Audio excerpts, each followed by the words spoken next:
बेटा हम लोग पहुंचे थे हायर परचेज अकाउंट्स में। हायर परचेज अकाउंट्स में क्वेश्चन नंबर 7, इसमें मैंने आपको डेप्रिसिएशन ऑफ 4th ईयर दिया हुआ था।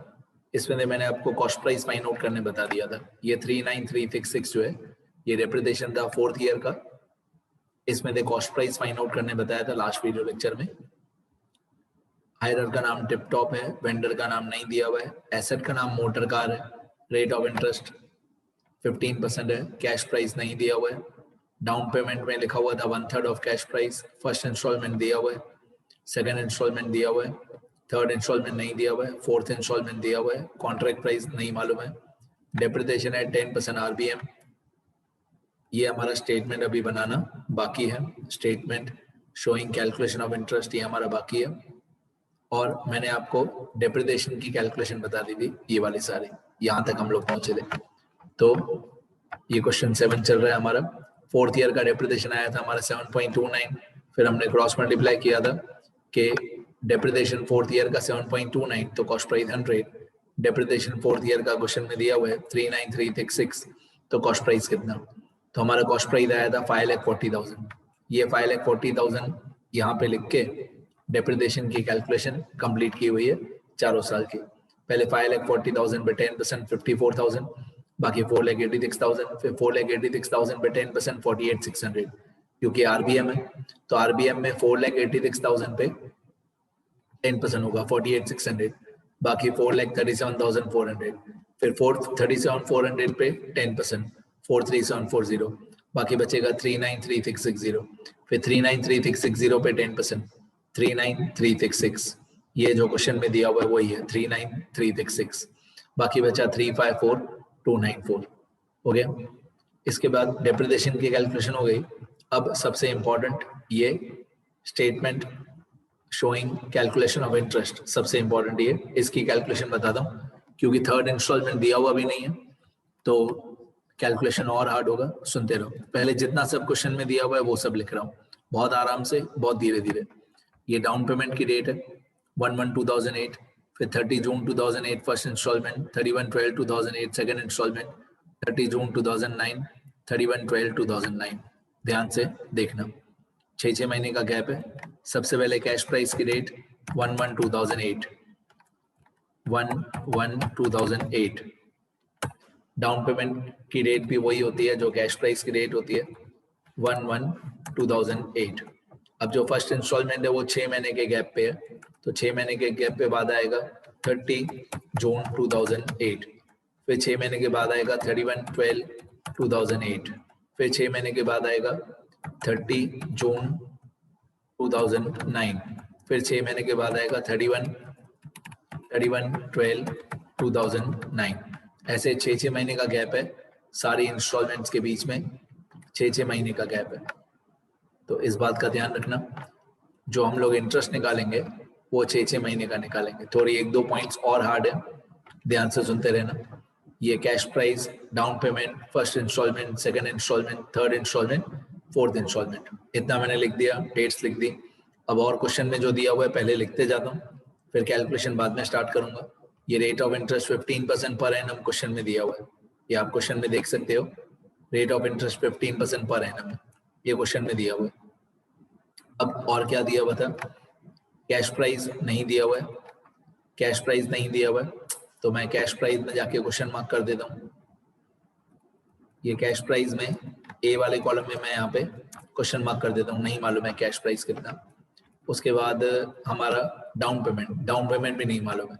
डाउन पेमेंट में लिखा हुआ था कि जितना कैश प्राइस होगा उसका 1/3 होगा, जितना कैश प्राइस आएगा उसका 1/3 1/3, तो कैश प्राइस ही नहीं मालूम है तो डाउन पेमेंट भी नहीं मालूम है, 1/3 अभी नहीं मालूम है। और क्या अमाउंट दी हुई थी, मैं धीरे धीरे लिखते जाता हूँ। कैश प्राइस नहीं मालूम है, डाउन पेमेंट नहीं मालूम है। कैश प्राइस हम लोगों ने अभी फाइंड आउट किया डेप्रिसिएशन में से, डेप्रिसिएशन में से कैश प्राइस फाइंड आउट किया बेटा। ये 4th ईयर के डेप्रिसिएशन में थे, हमने कैश प्राइस फाइंड आउट किया था ना, ये वाला 5,40,000। ये 5,40,000 अभी हमको काम आएगा ना, ये 5,40,000 डेप्रिसिएशन ऑफ 4th ईयर में थे, हमने कैश प्राइस फाइंड आउट किया। ये 5,40,000 हमारी स्टार्टिंग पॉइंट होगी। यहाँ पे मैं लिख दूंगा कैश प्राइस में फर्स्ट लाइन में 5,40,000।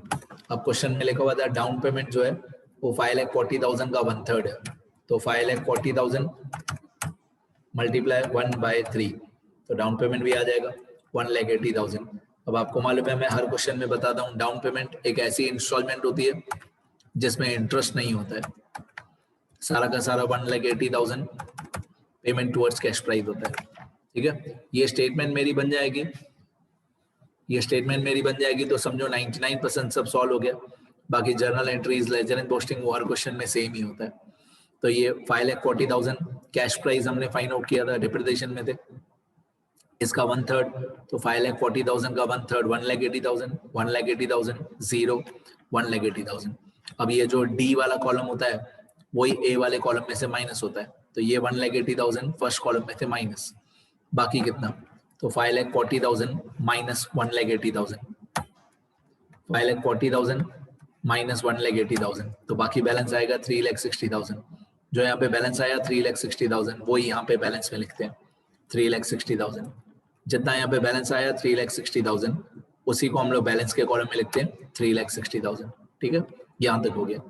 अब मैं पहले क्वेश्चन में जाऊंगा, देखूंगा कौन सी इंस्टॉलमेंट की अमाउंट दी हुई है, फिर आगे सॉल्व करूंगा और बहुत स्लोली, बहुत आराम से, क्योंकि यही इंपॉर्टेंट है। अब कैश प्राइस आ गया हमारा, डाउन पेमेंट भी आ गया, ये कैश प्राइस हमने फाइंड आउट कर लिया, डेप्रिसिएशन में थे, डाउन पेमेंट भी आ गया 1/3 ऑफ कैश प्राइस, ये भी हो गया। अब फर्स्ट इंस्टॉलमेंट दिया हुआ 87,000, सेकेंड इंस्टॉलमेंट 182,500, ये मैं लिखूंगा 87,000 और 182,500। सुनते रहना, बीच में थोड़ा हार्ड है। 87,000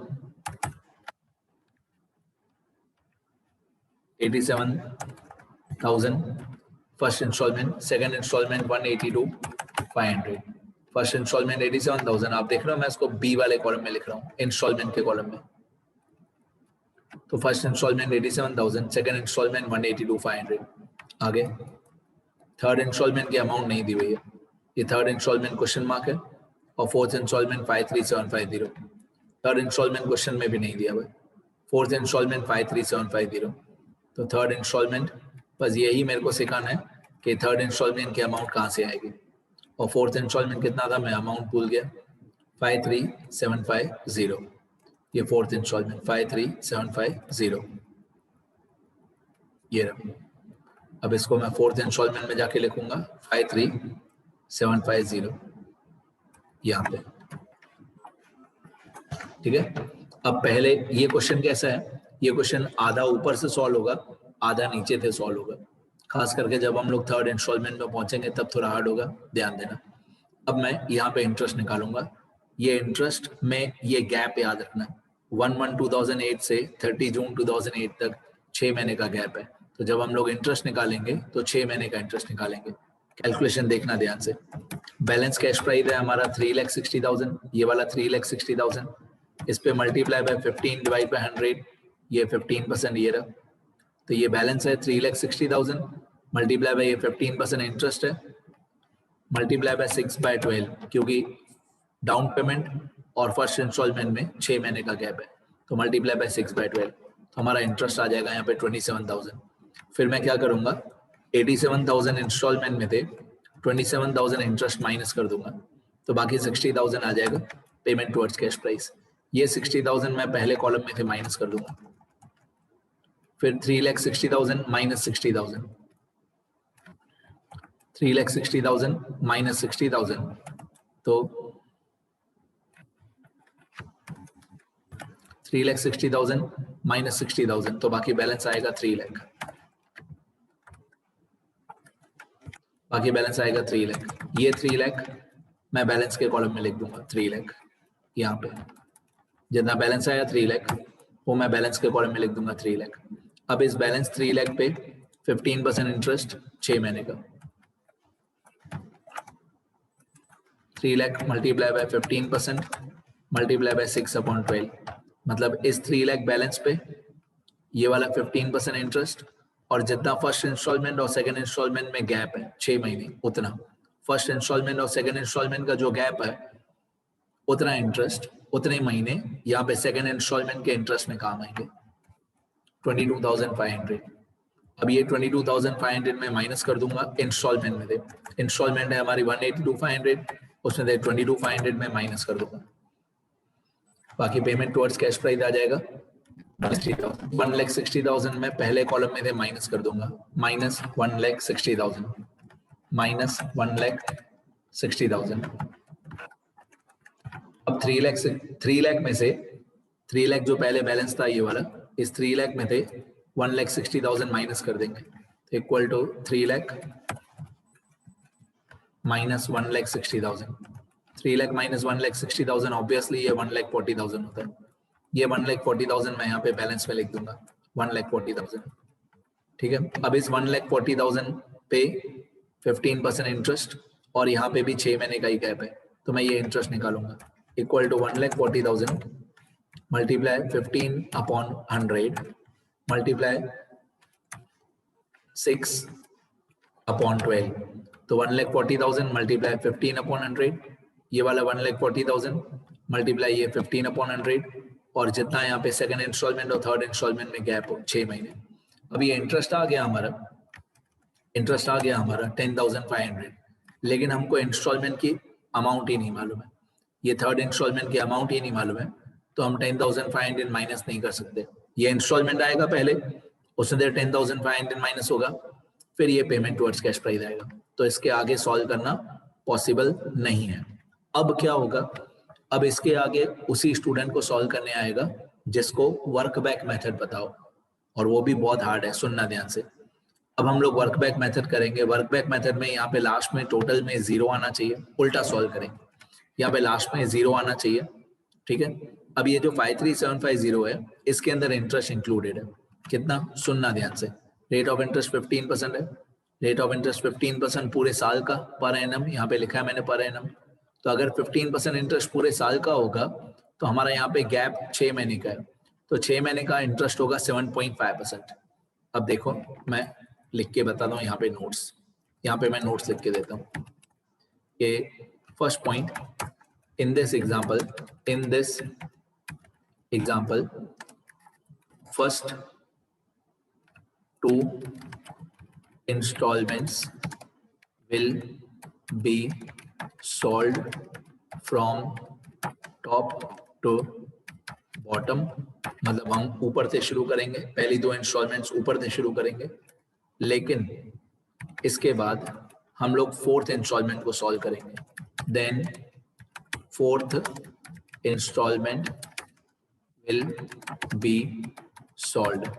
अब 15% इंटरेस्ट है, 15% इंटरेस्ट है पर एनम, 15% इंटरेस्ट है पर एनम, तो 6 महीने का जो इंटरेस्ट होगा, so rate of interest for 6 months, 6 months मतलब आधा साल, 6 months will be 7.5%। अगर पूरे साल का रेट ऑफ इंटरेस्ट 15% है तो 6 महीने का 7.5% होगा। Rate of interest is 15% per annum, so rate of interest for 6 months will be 7.5%। तो interest included in 4th instalment, सुनना अभी यही सीखने जाता है, interest included in 4th instalment equal to, आपको वर्क बैक मेथड आना चाहिए। वर्क बैक मेथड मतलब when cash price is not given वाला मेथड। उसमें हम लोग क्या करते थे, ये जो 4th इंस्टॉलमेंट है 53,750, ये वाला, ये क्वेश्चन में दिया हुआ है 4th इंस्टॉलमेंट 53,750, इसको मल्टीप्लाई बाय 7.5 डिवाइडेड बाय 107.5, इस तरीके से करेंगे तो हमारा 4th इंस्टॉलमेंट के अंदर कितना इंटरेस्ट इंक्लूडेड है वो फाइंड आउट हो जाएगा, ठीक है। मतलब 7.5 अपॉन 107.5, अगर यहाँ पे 7.5 हो तो अपॉन 107.5, इसको हम लोग बोलते हैं multiply by R upon 100 plus R upon 100 plus R, मतलब 7.5 हो तो अपॉन 107.5, मैंने वर्क बैक मेथड में भी सिखाया है। तो 7.5 हो तो अपॉन 107.5, अगर यहाँ पे 5% हो, यहाँ पे 5 हो तो 5 अपॉन 105, अगर यहाँ पे 2 हो तो 2 अपॉन 102, तो यहाँ पे इस क्वेश्चन में आएगा 7.5 अपॉन 107.5। मैं कैलकुलेशन करता हूँ तो ये हो जाएगा 53750 equal to 53750 multiply 7.5 divided by 107.5। तो हमारा इंटरेस्ट आ जाएगा 3750। ये इंटरेस्ट की अमाउंट आ जाएगी हमारी 3750। ये 3750 जो इंटरेस्ट आया ये मैं फोर्थ इंस्टॉलमेंट के अंदर इंटरेस्ट लिखूंगा 3750। अब मैं उल्टा स्टार्ट करूंगा। ये 3750 आ गया फोर्थ इंस्टॉलमेंट का इंटरेस्ट। ये फोर्थ इंस्टॉलमेंट का इंटरेस्ट मैंने टेबल में लिख दिया 3750। अब मैं पूरा उल्टा स्टार्ट करूंगा, सुनते रहना। ये 3750 तो 53750 माइनस 3750, तो यहाँ पे मेरा पेमेंट टुवर्ड्स कैश प्राइस आ जाएगा इक्वल टू 53750 माइनस 3750। तो ऑब्वियसली ये 50,000 आएगा। ये 50,000 आएगा पेमेंट टुवर्ड्स कैश प्राइस। यही 50,000 हम लोग यहाँ पे पहले कॉलम में ए वाले कॉलम में माइनस करते हैं। यही 50,000 हम लोग ए वाले कॉलम में माइनस करते हैं। अब उल्टा जाएंगे, सुनना ध्यान से, उल्टा जाएंगे तो 0 माइनस 50,000। तो यहाँ पे जो बैलेंस आता है थर्ड इंस्टॉलमेंट के नीचे, ये थर्ड इंस्टॉलमेंट के नीचे यहाँ पे जो बैलेंस आता है वो कितना होना चाहिए, दिमाग लगाओ, दिमाग लगाओ। कौन सी ऐसी अमाउंट है जिसमें से 50,000 माइनस करेंगे तो बाकी 0 आएगा? दिमाग लगाओ, कौन सी ऐसी अमाउंट है जिसमें से, यहाँ पे मैं कौन सी अमाउंट लिखूं जिसमें से 50,000 माइनस करें तो बाकी 0 आना चाहिए? तो ऑब्वियसली यहाँ पे मैं 50,000 ही लिखूंगा। ऑब्वियसली मैं यहाँ पे 50,000 ही लिखूंगा क्योंकि 50 माइनस 50 0 होता है। अब यहाँ पे 50,000 है, इसके ऊपर 1,40,000 है, तो बीच में कितना माइनस करना पड़ेगा? एक बैलेंस है 50,000, उसके ऊपर वाला बैलेंस है 1,40,000, तो बीच में एक अमाउंट माइनस की हुई है। कौन सी अमाउंट माइनस की हुई है? 140 और 50 का डिफरेंस। 140 और 50 का डिफरेंस होता है 90,000, मतलब बीच में 90,000 माइनस किया हुआ है। तो ये पूरा उल्टा सॉल्व होगा।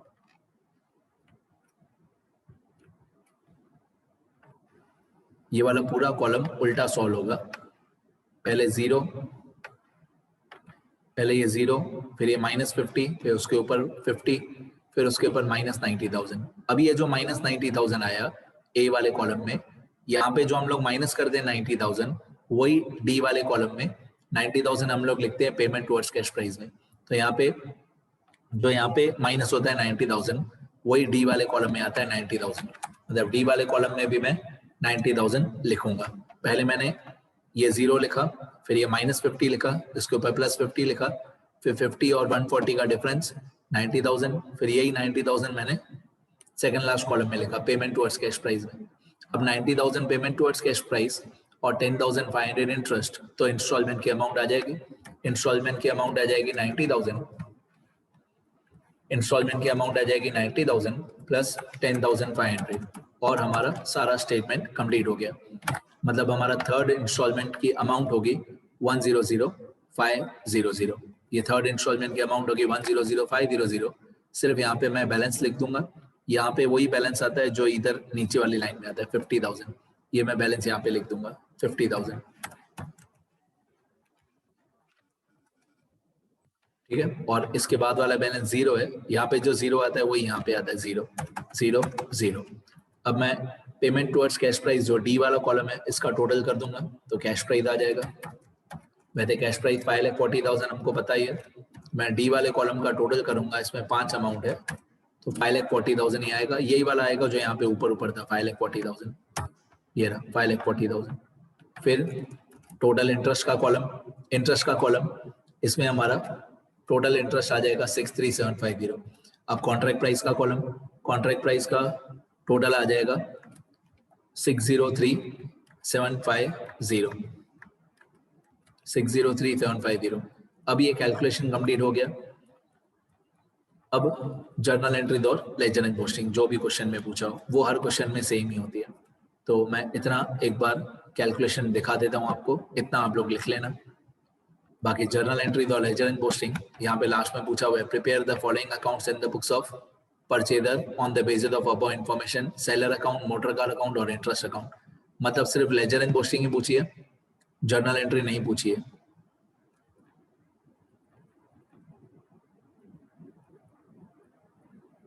मैं एक बार स्क्रॉल करके दिखा देता हूँ सारा।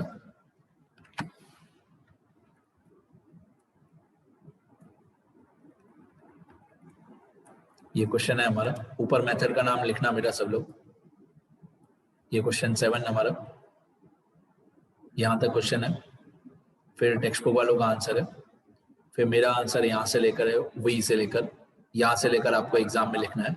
वही equal to hire equal to purchaser equal to tip top company, ये पूरा जैसे मैंने लिखा है ऐसे ही लिखना है। इसके बाद statement showing calculation of interest, ये लिखना है सारा अच्छी तरह, ठीक है। इसके बाद ये नोट्स लिखने हैं।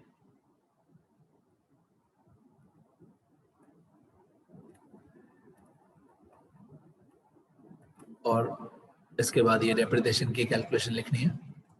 एक्चुअली सबसे पहले डेप्रिसिएशन की कैलकुलेशन होगी, उसके बाद बाकी सब कुछ होगा। डेप्रिसिएशन की कैलकुलेशन होगी, उसमें से कैश प्राइस आएगा 5,40,000, ये हमने कैलकुलेशन लिखा था। तो सबसे पहले डेप्रिसिएशन की कैलकुलेशन आएगी, फिर स्टेटमेंट ऑफ इंटरेस्ट की कैलकुलेशन आएगी, ठीक है। पहले ये डेप्रिसिएशन की कैलकुलेशन पहले लिखना, ये वाली, फिर स्टेटमेंट बाद में बनाना, ठीक है। बाकी जर्नल एंट्रीज और लेजर एंड पोस्टिंग मैं नेक्स्ट वीडियो में सिखाऊंगा, और वो हर बार की तरह वो सेम ही होगा, उसके अंदर कोई नया टॉपिक नहीं होगा। फिर भी मैं एक बार दिखा दूंगा या समझा दूंगा। मैं 2-3 बातें अभी बताऊं जर्नल एंट्रीज की, तो जो लोग इंटेलिजेंट हो समझ जाएंगे। जर्नल एंट्रीज में इस क्वेश्चन में एक साल में 2 जर्नल एंट्रीज है, मतलब एक साल में 2 इंस्टॉलमेंट्स है 6-6 महीने की, 30 जून और 31 दिसंबर। तो जर्नल एंट्रीज कैसे होंगी? पहले साल में, सुनते रहो, पहले साल में जर्नल एंट्री होंगी फर्स्ट ईयर में जर्नल एंट्री होंगी ऐसे 1 2 3 4 3 4 5 6 1 2 3 4 3 4 5 6 3 4 3 4 2 बार क्यों हुआ? क्योंकि पहले साल में 2 इंस्टॉलमेंट्स हैं, और सेकंड ईयर में जब आप लोग जर्नल एंट्री करोगे तो सेकंड ईयर की जर्नल एंट्री में सिर्फ 1 और 2 छोड़ के बाकी सब, 1 और 2 छोड़ के बाकी सब सेकंड ईयर में आपकी जर्नल एंट्री आएंगे 3 4 3 4 5 6, मतलब हायरर की बुक्स में भी और वेंडर की बुक्स में भी, क्योंकि एक साल में 2 इंस्टॉलमेंट्स है। तो 3 और 4 तब होती है जब इंस्टॉलमेंट हो, और 5 और 6 तब होती है जब एक साल खत्म हो, ठीक है। तो इस तरीके से जर्नल एंट्री दूंगी, मैं सारी बताऊंगा जर्नल एंट्रीज, सारी लिख के भी बताऊंगा, समझाऊंगा भी। ये उनके लिए था जो लोग इंटेलिजेंट है, वो लोग कर लेंगे इसके आगे।